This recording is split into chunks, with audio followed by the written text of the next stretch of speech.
پہلے تو میں یہ عرض کروں محرم کی اسلام میں فضیلت کیا ہے اور کیوں ہے یہ فضیلت۔ رسول اللہ صلی اللہ علیہ وسلم نے فرمایا کہ محرم کو آپ صلی اللہ علیہ وسلم نے شہر اللہ قرار دیا ہے۔ صحیح حدیث ہے کہ آپ صلی اللہ علیہ وسلم نے فرمایا، صحیح مسلم کی حدیث ہے کہ رمضان کے روزوں کے بعد سب سے زیادہ جو روزے افضل ہیں وہ شہر اللہ المحرم، اللہ کے مہینے محرم کے، یعنی اللہ کی طرف اس محرم کی نسبت کی جا رہی ہے، تو یہ ایک بڑی فضیلت کی چیز ہے۔ اور قرآن میں جن 4 مہینوں کو محترم قرار دیا ہے، عرب ان مہینوں میں جنگ و جدال کو حرام سمجھا کرتے تھے کہ یار یہ ناجائز ہے، اس میں جنگ نہیں کرنی چاہیے، ان مہینوں کا احترام لازم ہے۔ ان میں 4 مہینوں میں محرم بھی ہے، محرم، رجب، ذی الحجہ، ذی قعدہ، ذی الحجہ، یہ 4 مہینے ہیں جو محترم ہے، لیکن اس میں پھر رجب بھی داخل ہے اور ذی قعدہ بھی اور ذی الحجہ بھی، تو یہ بھی ہے۔ اور 10 محرم کے روزے کی بڑی فضیلت ہے، آپ صلی اللہ علیہ وسلم نے فرمایا 1 سال کے گناہوں کی معافی کا ذریعہ بنتا ہے، لیکن آپ نے فرمایا کہ یہودیوں کی مشابہت نہ کرو، کیونکہ یہودی ایک روزہ رکھتے ہیں تو ہم 9، 10 یا 10، 11 2 روزے ملائیں گے۔ تو یہ محرم کی فضیلت ہے، اور یہ کیوں ہے اس کی ہمیں وجہ معلوم نہیں ہے۔ جیسے کسی نے ابھی بھائی نے سوال پوچھا نا کہ اس میں کوئی واقعات ہوئے تھے، تو پہلے میں بتا دوں 10 محرم میں جب نبی صلی اللہ علیہ وسلم نے محرم کے مہینے کی یہ فضیلت بیان کی تو اس کو کسی واقعے کی بیس پہ بیان نہیں کی ہے۔ اس بارے میں جتنے واقعات ہمارے پاس منقول ہیں کہ آدم علیہ السلام جنت سے زمین پہ آئے تھے، یا قیامت آئے گی اس دن، یا یہ کہ اور پتہ نہیں کیا کیا، ابراہیم علیہ السلام کو آگ میں ڈالا گیا، یہ سب من گھڑت ہیں، اس کی کوئی حقیقت نہیں ہے، موضوع روایتیں۔ البتہ اس دن موسیٰ علیہ السلام اور بنی اسرائیل کو فرعون سے نجات ملی تھی، اس بارے میں روایت سندن بہتر ہے، یعنی اس کو مستند روایت کہا جا سکتا ہے۔ تو وہ یہ کہا جا سکتا ہے کہ 10 محرم کو موسیٰ علیہ السلام اور بنی اسرائیل کو اللہ نے فرعون سے نجات دی، اسی بیس پہ یہودی روزہ رکھا کرتے تھے اس دن۔ تو یہ روایت کے علاوہ باقی جتنے بھی واقعات ہیں سب من گھڑت۔ باقی حضرت حسین رضی اللہ تعالیٰ عنہ کو جو کربلا میں شہادت ملی ہے، وہ تو 10 محرم، وہ تو فضیلت تو اسلام میں پہلے سے تھی، تو حضرت حسین رضی اللہ تعالیٰ عنہ کا واقعہ تو بعد میں ہوا ہے، تو اس سے حضرت حسین کی شہادت کو اور فضیلت مل گئی کہ آپ کو ایک مقدس دن میں اللہ تعالیٰ نے شہادت عطا فرمائی۔ محرم میں کالے کپڑے پہننا، یہاں سے ہمارے سوالات شروع ہوئے تھے، محمود صاحب نے انڈیا سے پوچھا تھا۔ دیکھیں کالے کپڑے کسی بھی وقت پہنے جا سکتے ہیں، کالے کپڑے پہننے کے ناجائز ہونے کی ہمارے پاس کوئی دلیل نہیں ہے۔ سفید کو پسند کیا گیا ہے، نبی صلی اللہ علیہ وسلم نے فرمایا سب سے زیادہ پسندیدہ لباس وہ سفید ہے، کفنوا فیہا موتاکم، اپنے مردوں کو بھی اسی میں دفن کیا کرو، اس لیے سفید لباس کو آپ صلی اللہ علیہ وسلم نے افضل قرار دیا، اس میں پاکیزگی زیادہ ہے۔ باقی نبی صلی اللہ علیہ وسلم نے مختلف رنگوں کے کپڑے پہنے، اس کی علماء وجہ یہ بیان کرتے ہیں کہ اس زمانے میں غربت تھی، آپ نے سفید لباس کو پسند تو کیا، لیکن نبی کے لیے ہر وقت سفید لباس کا انتظام کرنا آسان نہیں تھا، غربت تھی، لباس پہن لینا ہی بڑی بات ہوتی تھی کہ لباس مل جائے کسی کو۔ کتنے واقعات ہیں کہ ازار ہے تو قمیض نہیں ہے، قمیض بڑی مشکل سے کسی کو ملتی تھی، کچھ چادر نہیں ہے اوپر پہننے کی، اتنی غربت کا عالم تھا، تو اس میں آپ صلی اللہ علیہ وسلم یہ تکلف کرتے کہ ہر قیمت پہ میرے لیے سفید لباس لے کر آؤ، تو یہ آپ صلی اللہ علیہ وسلم کے مزاج میں جو سادگی تھی یہ اس کے خلاف تھا، تو آپ نے دنیا میں تکلف نہیں کیا، جو جیسا لباس ملا پہن لیا، پسند سفید کو کیا۔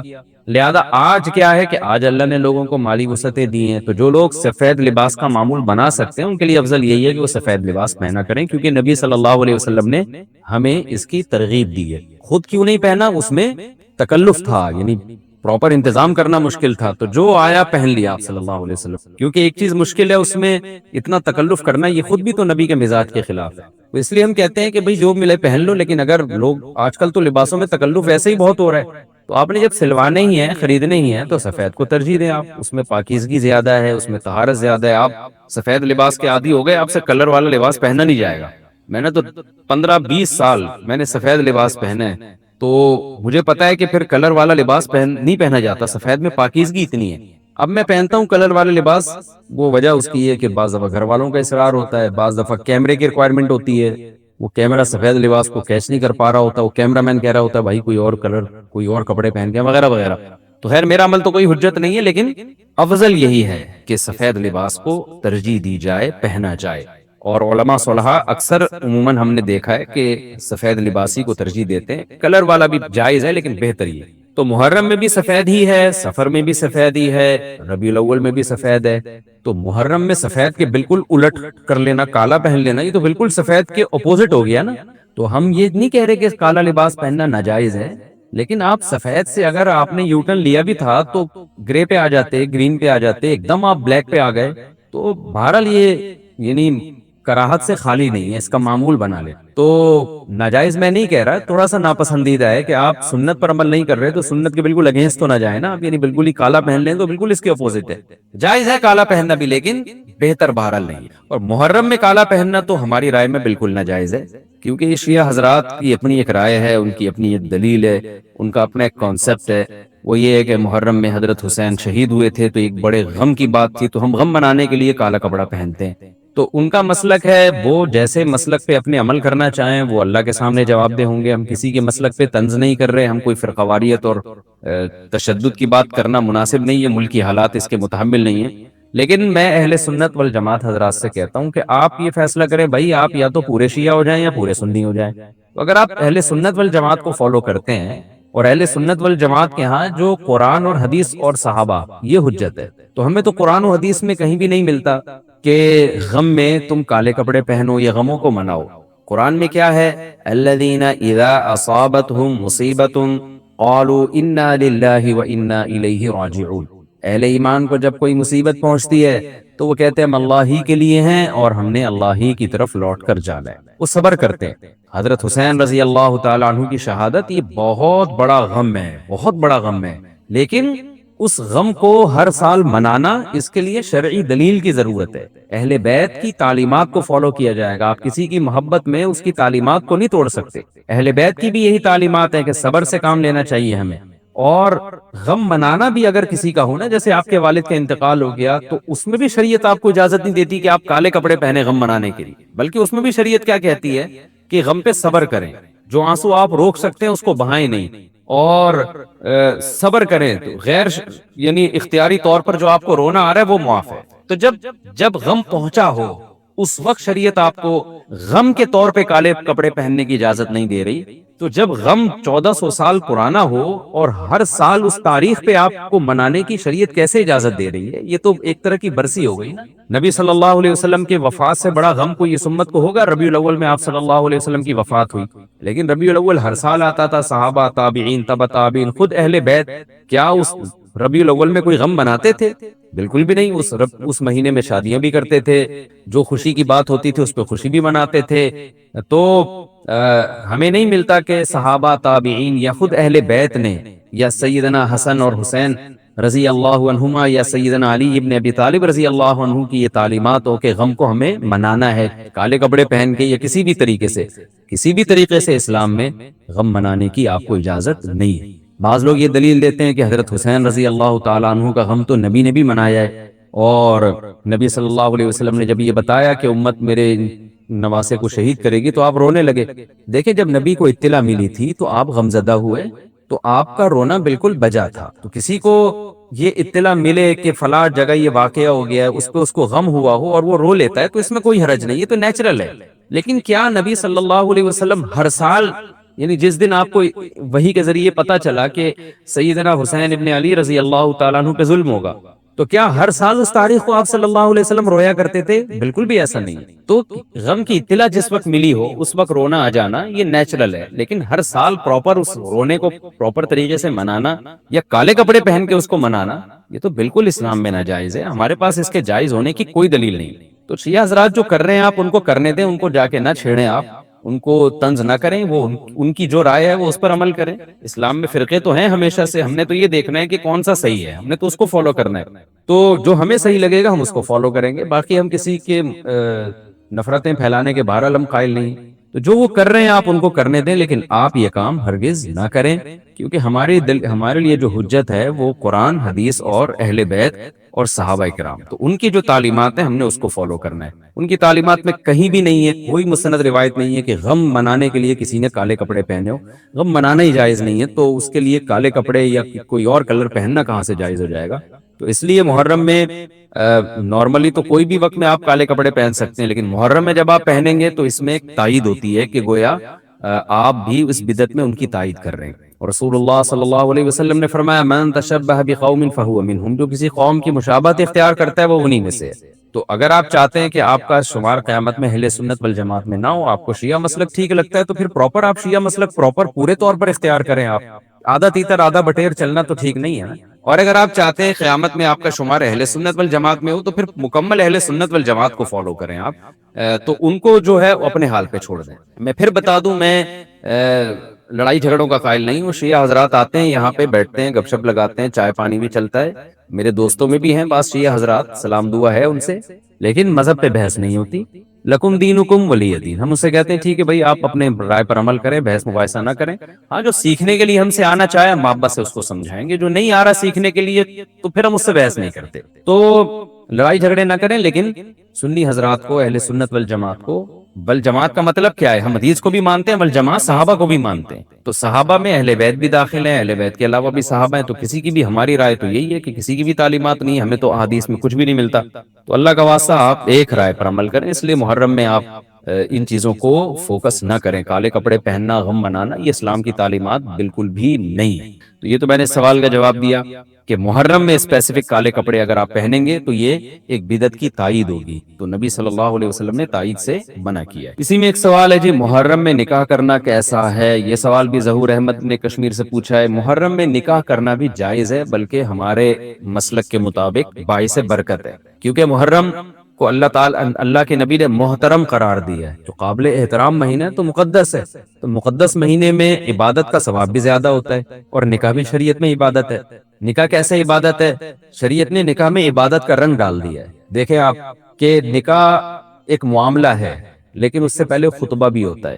خطبہ جمعے کی نماز سے پہلے ہوتا ہے، خطبہ عید کی نماز سے پہلے ہوتا ہے، خطبہ استسقاء کی نماز سے پہلے ہوتا ہے، خطبہ حج میں ہوتا ہے۔ یہ ساری عبادتیں ہیں نا جس میں خطبہ ہے، لیکن اسلام نے کیا کہا؟ نکاح سے پہلے بھی خطبہ ہوگا۔ اس کا مطلب اسلام نکاح کو عبادت قرار دے رہا ہے، نکاح میں عبادت کا رنگ بھر رہا ہے، تو عبادتیں تو مقدس مہینے میں زیادہ ثواب ہوتا ہے انہیں۔ تبھی آپ دیکھیں نبی صلی اللہ علیہ وسلم نے فرمایا رمضان کے بعد سب سے زیادہ روزوں کا ثواب محرم میں ملتا ہے، کیوں؟ مقدس ہے نا، تو عبادت کا ثواب بڑھ گیا اس میں۔ تو اس حدیث سے صاف ہمیں پتہ چلتا ہے کہ اگر کوئی محرم میں اس نیت سے نکاح کرتا ہے کہ مقدس مہینہ ہے، تو اس میں عبادت کا ثواب بڑھ جائے گا، اور اس میں انشاءاللہ اللہ سے امید کی جا سکتی ہے کہ خیر و برکت زیادہ ہوگی۔ اس کو منحوس سمجھنا جائز نہیں ہے۔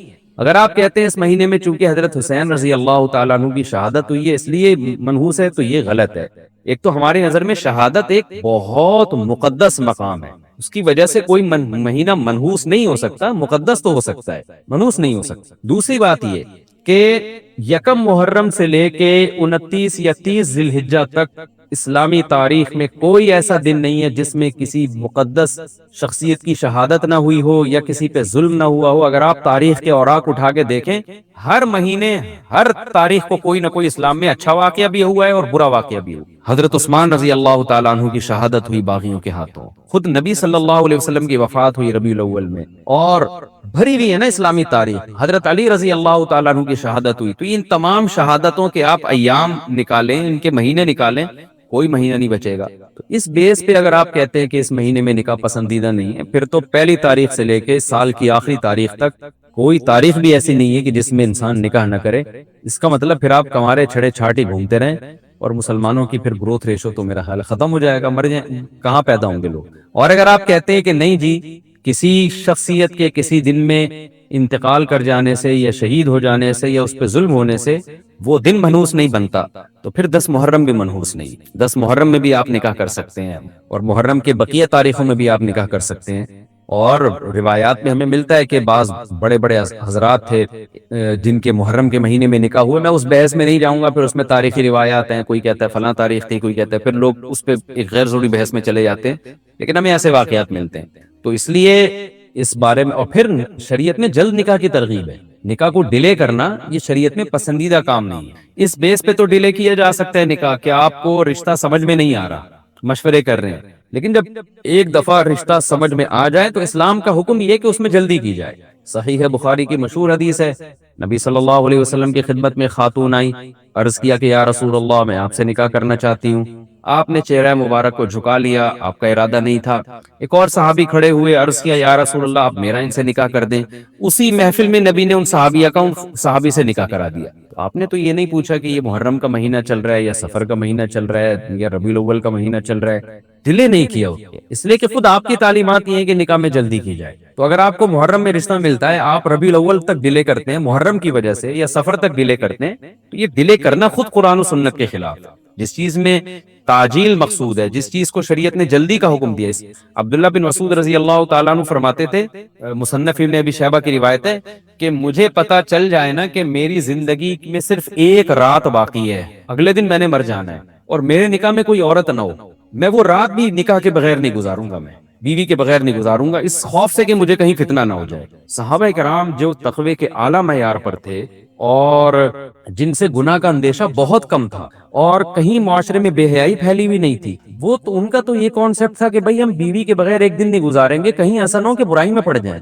اور آج چاروں طرف بےہودگی پھیل رہی ہے، چاروں طرف بے شرمی، بے حیائی، انٹرنیٹ پر بےہودہ چیزیں، آپ یوٹیوب میں ویڈیو میں جائے پوسٹ چیزیں آ رہی ہیں، ہر چیز آپ کی شہوت کو برانگیختہ کرنے والی ہے، اور اس میں آپ یہ کہیں کہ ایک رشتہ طے بھی ہو چکا ہے، آپ صرف اس بیس پر آپ اس کو ڈیلے کر رہے ہیں، ایک ایک مہینہ، دو دو مہینہ، وہ لوگ سفر میں بھی نہیں کر رہے ہوتے، اور اس بیس پہ آپ ڈیلے کر رہے ہیں، اس میں خطرہ ہوتا ہے کہ مرد کسی گناہ میں نہ پڑ جائے، عورت کسی گناہ میں نہ پڑ جائے، تو شریعت اس کی آپ کو اجازت نہیں دیتی۔ اور پھر اس میں یہ بھی ہوتا ہے کہ اگر آپ ڈیلے کرتے ہیں تو منگنیاں توڑنے کا شیطان کو موقع بہت ملتا ہے۔ میرے سامنے ایسے درجنوں واقعات ہیں، رشتہ طے ہوا لیکن جی چونکہ محرم ہے یا سفر آ رہا ہے تو ہم ربیع الاول میں کریں گے، یا منگنی کو کسی بھی وجہ سے ڈیلے کر دیا، تو جب منگنی ڈیلے ہوتی ہے، یعنی نکاح ڈیلے ہوتا ہے، منگنی ہو گئی، نکاح کو ڈیلے کر رہے ہیں آپ، اس میں شیطان پھر دونوں کو لڑواتا ہے، منگنیاں ٹوٹتی ہیں، اکثر نفرتیں پھیلتی ہیں، غلط فہمیاں، بدگمانیاں شیطان کو پھیلانے کا موقع ملتا ہے۔ اس لیے شریعت میں تو منگنی کا لفظ ہی نہیں ہے، شریعت میں ہے خطبہ۔ خطبہ کا مطلب نکاح کا پیغام بھیجا، ان کو جب سمجھ میں آ گیا تو فوراً نکاح کر دیا، بیچ کا کوئی راستہ نہیں اللہ نے رکھا، تو چاہے وہ محرم ہو، چاہے وہ سفر ہو، چاہے وہ ربیع الاول ہو، چاہے وہ ربیع الثانی۔ ہاں کوئی اس وجہ سے ڈیلے کر رہا ہے نکاح، کوئی واقعی شرعی عذر ہے اس کو، وہ بہت سارے مسائل ہیں، لیکن محرم کا ہونا بہرحال کوئی شرعی عذر نہیں ہے، تو اس لیے ہم اس میں نکاح کو جائز سمجھتے ہیں، باعث برکت سمجھتے ہیں۔ پھر میں بار بار بتا رہا ہوں کہ جو وہ شیعہ حضرات جو کر رہے ہیں ان کو کرنے دیں، میں آپ کو آپ کے مسلک کی بات بتا رہا ہوں، ہم جو قرآن و سنت کو اور اصحاب رسول کو فالو کرتے ہیں اور اہل بیت کو بھی مانتے ہیں، ہم ان کی بات کرتے ہیں۔ وہ بھی دعویٰ کرتے ہیں کہ ہم مانتے ہیں، تو ان کو ان کے دعوے پہ رہنے دیں، ہم تو وہی بات کریں گے جو ہمیں صحیح لگے گی۔ اچھا بھائی، یہ بھی ایک سوال پوچھا ہے جی، 10 محرم کو کون کون سے نبی کو نجات ملی؟ یہ بھی سوال میں نے دہرایا تھا، ام محمد نے پوچھا ہے۔ تو دیکھیں اس بارے میں صرف ایک واقعہ مستند ہے، حضرت موسیٰ علیہ السلام کو فرعون سے نجات ملی، اس کے علاوہ 10 محرم کی طرف جتنے قصے منقول ہیں، ابراہیم علیہ السلام کو آگ میں ڈالا گیا، پھر آدم علیہ السلام دنیا میں آئے، یا اس دن قیامت آئے گی، یہ سب من گھڑت ہے، ان کی کوئی حیثیت نہیں ہے، ان کو نہیں بیان کرنا چاہیے۔ یہ بھی سوال ہو گیا قیامت کیا محرم میں آئے گی؟ ایسا نہیں ہے، ہمیں نہیں پتا محرم میں آئے گی یا سفر میں آئے گی۔ سورہ طٰہٰ میں اللہ نے صاف طور پر بتا دیا کہ اکاد اخفیہا لتجزی کل نفس بما تسعی، میں قیامت کے دن کو چھپا دوں گا۔ اللہ نے کسی کو نہیں بتایا کس دن آئے گی، وہ آئے گی تو اچانک آئے گی، اچانک وہی چیز ہوتی ہے جس کی ڈیٹ کا ہمیں علم نہیں ہوتا۔ لا تأتیکم الا بغتہ، قرآن کہتے ہیں اچانک آئے گی، تو اچانک کا مطلب اس کی ڈیٹ اللہ نے، اس کا سال، اس کا مہینہ اللہ نے ہمیں نہیں بتایا، تبھی تو اچانک آئے گی وہ۔ رمضان کے بعد سب سے زیادہ فضیلت عاشورہ کے روزے کی ہے، 10 محرم کا روزہ، کہ آپ صلی اللہ علیہ وسلم نے ارشاد فرمایا کہ عاشورہ کے دن اپنے اہل و عیال پر دسترخوان کو وسعت دو، اس سے رزق میں برکت ہوتی ہے۔ قعدہ، ذی الحجہ، محرم اور رجب، یہ 4 مہینے جو ہیں اسلام میں اشہر حرم کہلاتے ہیں۔ مفتی طارق مسعود کے بیانات کے لیے مفتی صاحب کے آفیشیل چینل مفتی طارق مسعود سپیچز کو سبسکرائب کریں۔ محرم کے حوالے سے ایک بات کر لوں، یہ 10 محرم کا روزہ، رسول اللہ صلی اللہ علیہ وسلم نے ارشاد فرمایا کہ عاشورہ کا روزہ مجھے اللہ کی رحمت سے امید ہے کہ 1 سال کے گناہوں کا کفارہ ہے، تو بڑی فضیلت ہے۔ رمضان کے بعد سب سے زیادہ فضیلت عاشورہ کے روزے کی ہے، 10 محرم کا روزہ۔ سمجھ رہے ہیں؟ محرم میں ہمیں شریعت نے کیا کرنے کا حکم دیا ہے، اسلام کیا کہتا ہے؟ پہلی بات، اسلام یہ کہتا ہے کہ محرم میں روزے رکھنا دوسرے مہینوں کی نسبت زیادہ ثواب، رمضان کے بعد تو زیادہ سے زیادہ روزے رکھیں، اور اسپیشلی 10 محرم کا روزہ 1 سال کے گناہوں کا کفارہ، یہ اور زیادہ ثواب ہے۔ پورے محرم نہیں رکھے جاتے تو کیا کرنا ہے؟ 10 محرم کا رکھنا ہے۔ حدیث میں آتا ہے کہ آپ نے حکم دیا 2 روزے ملا کے رکھو، کیونکہ یہودی جو تھے وہ 1 روزہ رکھتے تھے، صحیح ہے نا؟ تو یہودیوں سے مشابہت سے بچنے کے لیے ہمیں حکم دیا کہ اس کے ساتھ ایک اور روزہ ملائیں. تو علماء یہ کہتے ہیں کہ آج کل یہودی 10 محرم کا روزہ نہیں رکھتے, تو اب مشابہت ختم ہو گئی ہے. تو اگر کوئی 9, 10 یا 10, 11 کا رکھ لے تو اچھی بات ہے, نہیں تو صرف 10 محرم کا بھی رکھ لے تو بھی انشاءاللہ پورا ثواب ملے گا, کیونکہ اب اس میں مشابہت رہی نہیں ہے. سمجھ رہے ہیں کہ نہیں سمجھ رہے؟ یہ کرنے کا کام ہے. دوسرا کام, محرم میں گناہ دوسرے مہینوں کی نسبت زیادہ, اس کی قباحت زیادہ بڑھ جاتی ہے, کیونکہ 4 مہینے محترم ہیں, شوال, ذیقات, ذیلحج اور ذیقعدہ, ذیلحجہ, محرم اور رجب. یہ 4 مہینے جو ہیں اسلام میں اشہر حرم کہلاتے ہیں. قرآن کہہ رہا ہے فلا تظلموا فیہن انفسکم, اس میں اپنی جانوں پہ ظلم مت کرو. یہ ماتم کرنا بھی تو ظلم ہے نا اپنی جان پہ. تو اللہ نے فرمایا ان 4 مہینوں میں اپنی جان پہ ظلم مت کرو. کسی بھی طرح سے ظلم ہو, جسمانی ظلم ہو, روحانی ظلم ہو. جسمانی ظلم ماتم کر کے بھی ہو سکتا ہے, اور انگاروں پہ چل کے بھی ہو سکتا ہے, اپنے آپ کو پیٹ کے بھی ہو سکتا ہے. روحانی ظلم کیا ہے؟ گناہ کر کا. تو نہ گناہ کرنے کی اجازت, نہ کسی اور طرح سے. عام مہینوں میں بھی ظلم کی اجازت نہیں ہے, نہ اپنے اوپر اور نہ کسی اور پر. تو ان 4 مہینوں میں ظلم کی نوعیت بڑھ جاتی ہے. سمجھ رہے ہیں؟ یہ ایک محرم کی فضیلت ہے اسلام میں. اور تیسری فضیلت جو محرم کی, جو بعض روایات سے ثابت ہے, یعنی جو فضیلت تو نہیں کہیں گے اس کو, جو محرم میں کرنے کا کام ہے, وہ بعض احادیث میں آتا ہے کہ آپ صلی اللہ علیہ وسلم نے ارشاد فرمایا کہ عاشورہ کے دن اپنے اہل و عیال پر دسترخوان کو وسعت دو, اس سے رزق میں برکت ہوتی ہے.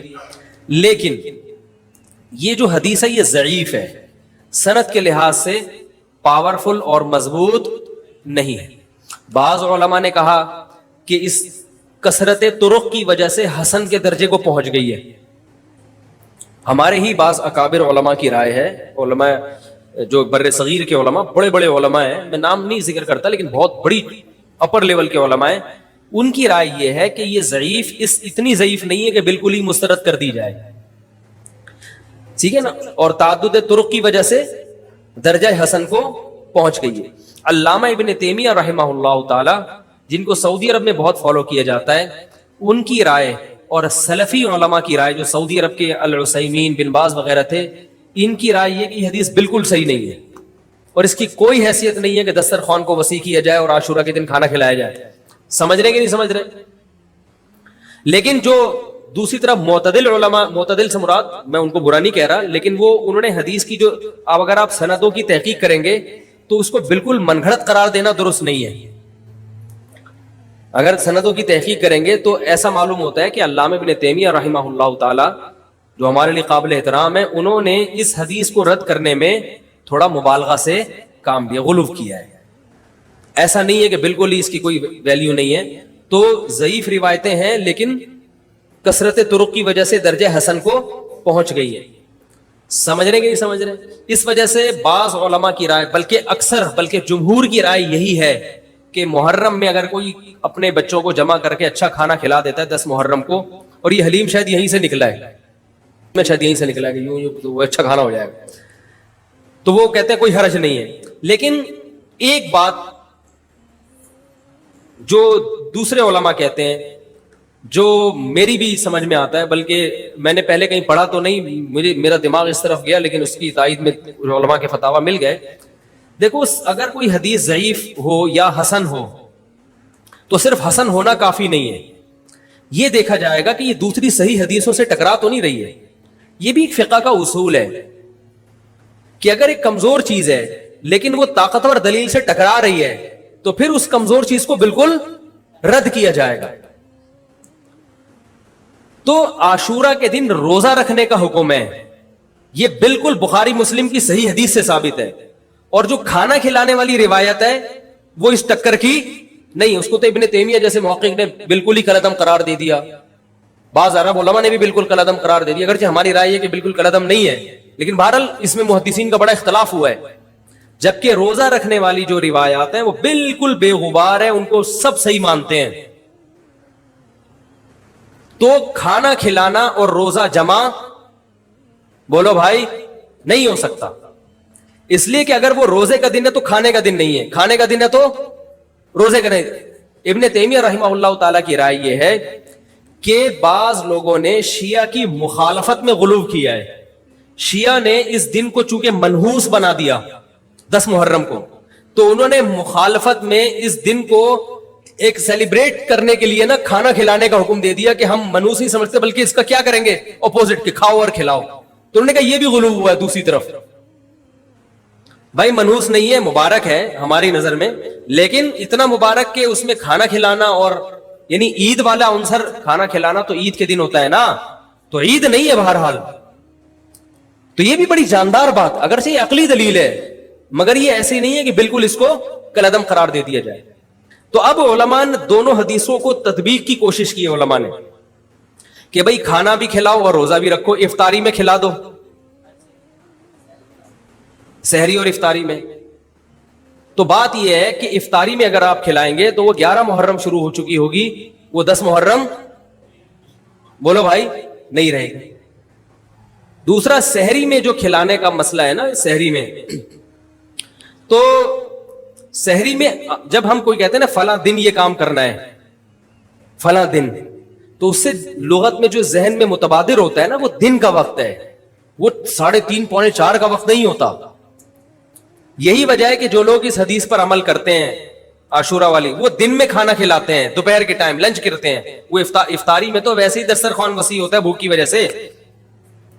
ارے بابا وہ تو ویسے ہی بچوں کو جب روزہ رکھا ہوا ہے تو اچھا کھلاؤ, سحری اچھی کراؤ, اور افطاری وہ تو ویسے ہی بھوک کی وجہ سے. رمضان میں دیکھو نا کیسے کھلے دسترخوان ہوتے ہیں.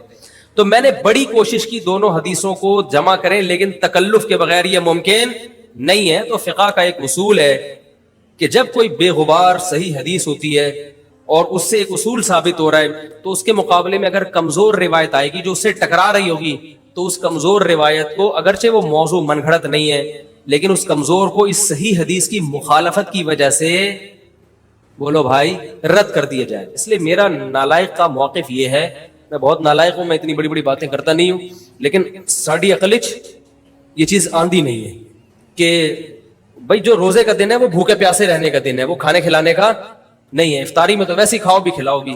تو اور اس کا نقصان یہ بھی ہوتا ہے کہ لوگوں نے اس کھانا کھلانے کے چکر میں روزے چھوڑ دیے ہیں. سمجھ رہے ہیں, جب حلیم پکے گا تو کون روزہ رکھے گا بھائی؟ ساری رات گھوٹا لگے گا حلیم کا کہ کل دسترخوان وسیع کرنا ہے, تو پھر روزہ گیا, وہ تو تیل لینے گیا, روزہ کون رکھے گا روزہ؟ تو وہ حدیث صحیح حدیث کی بالکل اس میں ٹائٹ قسم کی مخالفت ہو رہی ہے, ٹھیک ہے نا. تو نالائق کی رائے, پھر بھی اگر کوئی دوسرے علماء کی رائے کو فالو کرتا ہے تو وہ کھائے بھی کھلائے بھی. میں کہتا ہوں جو مضبوط چیز ہے اس کو لینا چاہیے, جو کمزور چیز ہے اس کو چھوڑ دینا چاہیے. ہمارے حضرت مفتی رشید احمد صاحب رحمہ اللہ ایک بات کہتے تھے کہ جہاں کھانا کھلانے کی حدیث آئے گی نا وہاں مسلمان اس کو لے ہی لے گا.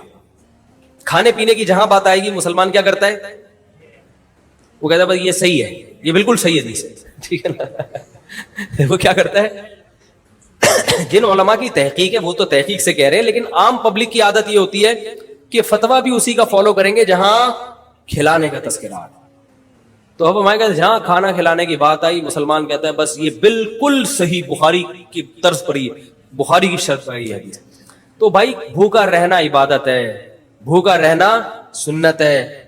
بچوں کو تو ویسے ہی کھلاؤ عاشورہ ہو یا نہیں ہو, اور سحری افطاری کرا دو, اچھی سی روزہ رکھواؤ, اور جو بالکل چھوٹے بچے ہیں وہ تو ویسے ہی کھاتے ہیں. اس لیے, اور پھر اس کا نقصان کیا ہو رہا ہے, حلیم کے گھوٹے لگ رہے ہیں پوری پوری رات بیٹھ گئے, اس کے الگ نقصانات ہیں, سبیلیں لگ رہی ہیں. حضرت حسین رضی اللہ تعالیٰ عنہ تو کربلا میں شدید گرمی میں بھوکے اور پیاسے اپنی جان دیتے ہیں, اور یہاں ہم کیا کر رہے ہیں, کھانا کھا رہے ہیں, دیگیں پکا رہے ہیں, شربت پی رہے ہیں. تو یہ بات عقل میں آنے والی نہیں ہے. تو اور عاشورہ کے دن کی مناسبت سے روزہ ہی ہے, وہ روزہ رکھنے کا دن ہے. اللہ تعالیٰ عمل کی. یہ جو میں نے حدیث پڑھی ہے, اس حدیث میں آپ صلی اللہ علیہ وسلم نے دنیا کمانے کا ایک نسخہ بیان فرمایا ہے. ہر آدمی چاہتا ہے نا کہ دنیا زیادہ سے زیادہ کمائے. کیا خیال ہے بھائی؟ بھائی اگر کسی کی تنخواہ 50,000 ہے تو وہ چاہتا ہے کہ 1 لاکھ ہو جائے, 1 لاکھ ہے تو وہ چاہتا ہے 2 لاکھ ہو جائے, 2 لاکھ ہے تو وہ چاہتا ہے, بھائی جو چاہتے ہیں بولے نا,